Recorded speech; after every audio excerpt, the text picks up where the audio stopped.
চিড়িয়াখানার গেট থেকে আমরা টিকিট সংগ্রহ করে ভিতরে ঢুকে গেলাম। ভিতরে ঢুকেই তো আমার এই গাছগুলো চোখে পড়লো, তাই আমি ভিডিও করে নিলাম। ভিডিও করে নিয়ে সামনের দিকে এগিয়ে গেলাম। দেখলাম যে এই বাচ্চাটা রাইডার খেলবে, উপরে উঠছে, কিন্তু সে ভয়ে খেলতেই পারতেছে না। এদিকে তার বাবা মা তাকে বারবার উৎসাহিত করছে যে নিচের দিকে হাত ছেড়ে নেমে আসো, নেমে আসো, হাত ছেড়ে দাও, কিন্তু সে ভয়ে হাত ছাড়তে পারছে না। পরে তার বাবা তো তারে অনেকবার বলতেছে যে তুমি এইভাবে করো, এইভাবে হাত ছেড়ে দাও। শেষ পর্যন্ত সে হাত ছেড়ে দিল, আর তার বাবা দেখেন আস্তে আস্তে তাকে ধরে এইভাবে নামাইতেছে। তো আমরা এটা দেখার পরে চলে গেলাম সামনে। দেখলাম যে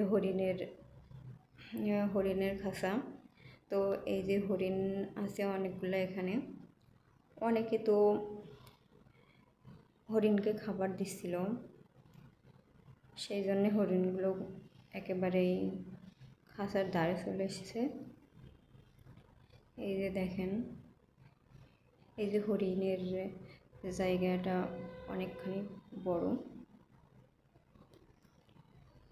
দেখেন কত সুন্দর। অনেকে হয়তো হরিণ প্রথম দেখে থাকবেন।